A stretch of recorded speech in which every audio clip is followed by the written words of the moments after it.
Ever since I was a little kid, I saw people on TV and I saw people living great lives, and I said, why can they have it and why can't I? Like, what makes them so special?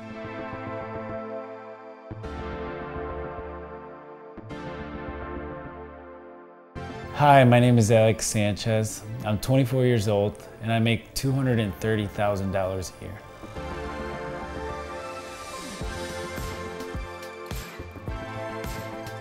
I didn't have to go to college to become a lineman, but I just had to pass preliminary objectives and prerequisites and just a bunch of climbing and physical assessments.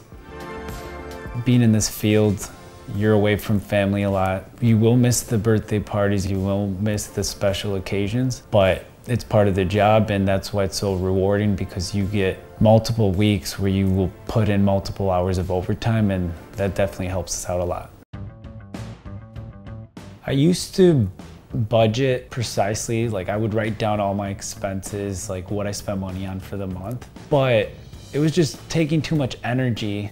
I didn't think it really made sense for me to like nickel and dime everything. I don't spend money on things that have no meaning.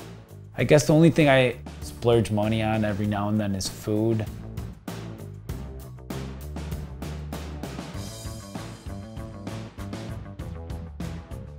I live in West Chicago. It's a suburb 40 minutes west of Chicago. I've lived here my whole life. I'm perfectly content with living where I'm at right now.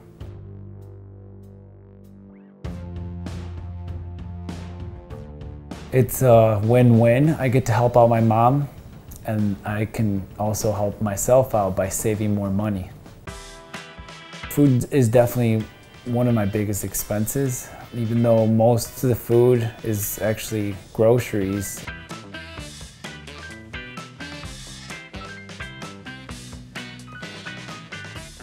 Live in the suburbs, I don't use any public transportation.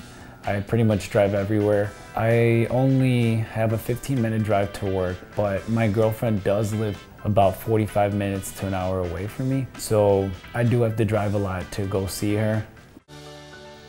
A recent splurge was this tattoo I started a few months ago. It's only about a third done. I still have a lot more to go, but so far I've spent about $500 on this tattoo, and I still have probably $750 to $1,000 more to spend on it. But it's just something that means a lot to me because it's actually going to be a memorial for one of my best friends that passed away last year. So I'm not going to penny pinch on something that's really important to me. One of my side hustles is a business I started 2 years ago. It's a lawn care business, and I started off just doing it myself and decided to hire my brother, and he definitely helped me a lot on growing the business. XL Lawn Care grosses about $10,000 a month, but after insurance, gas, maintenance on the equipment, and paying my guys, I keep about $1,500 to $2,000 a month. The idea of getting passive income and just having the paychecks show up every month just really fascinates me. The thing about rental properties is that they make so much sense just because someone always needs a place to live. I bought my first property last fall. I paid cash for that one. It was a $68,000 condo. The second property I bought, it was $92,000, and that was paid cash. My mom actually helped me on that one. I put about 65% of the money on that, and then plus I had to put in the money to fix up the place. My third property is financed with 20% down, a down payment of $15,000. I knew that if I was going to invest in real estate, I knew that I would need a lot of money. So I took on side hustles. I worked as much overtime as I could at work, and I just kept my expenses as low as I could. Ever since I was young, I just liked the idea of having money. I would sell lemonade when I was a kid. I would mow people's lawn or rake their leaves, or, you know, sell candy bars. It's just something that was in my DNA.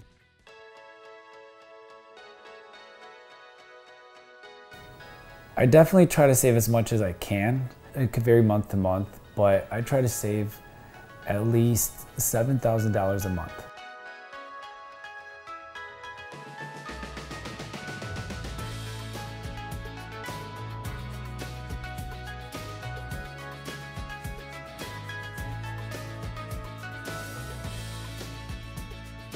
One of my big goals is I want to become a millionaire by the age of 30, which I still think it's gonna happen, and just because I have a plan of acquiring 4 properties per year for the next 5 years. So by the age of 30, I wanna have 20 units. I think with my income and with my savings rate and investments, I think I will be at that.